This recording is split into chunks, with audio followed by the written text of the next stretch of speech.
In the wilderness, we lived in perfect rhythm and harmony, like the wilderness itself. When we were hungry, we hunted with our wolfkin, the forgiving earth beneath our hardened feet, the hot slick of the kill on our jaws. After long days of foraging and play, we slept peacefully in the shelter of our castle, with only the stars to light our dreams. We woke with the sun as it broke over the mountain, flooding our forest with the streaming gold promise of a new day. We gorged ourselves on bear fat and tree nuts in the dying season, and crawled through the frozen months in a haze of hunger and dreaming, snowbound days and dog-piled nights. Come the return of green and light, we plucked fish from the streams with our bare hands and ate them raw, errant scales painting rainbows around our mouths. We were a part of the wilderness and all it contains.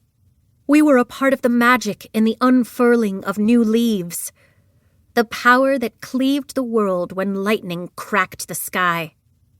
We were a part of the spiral dance of life and death, the wonder of light dancing on the water and leaves on the wind, the mystery of seedlings and cool black earth, the beauty of decay, the violence of life.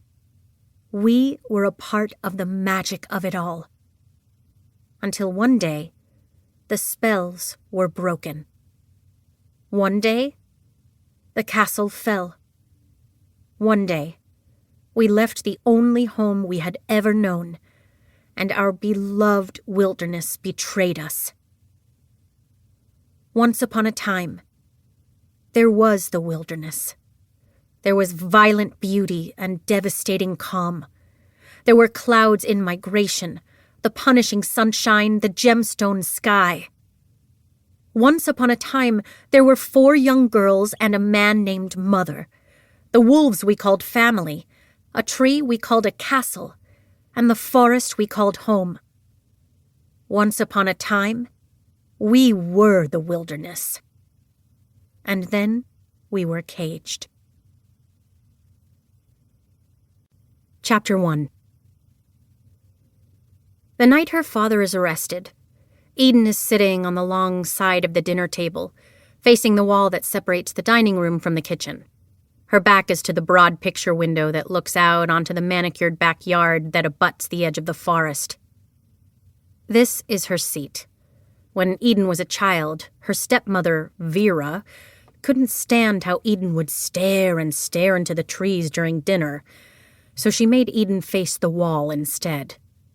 The wall in question is blank. No pictures of friends or family, no commemorative plates or interesting artwork. Certainly none of Eden's artwork from childhood.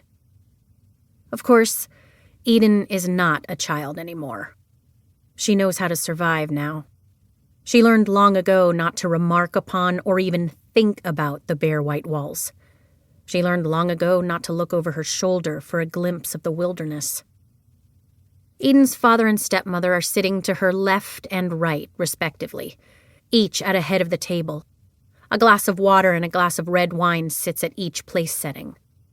Vera always says alcohol is an appetite suppressant in moderation, and it seems to be true for her.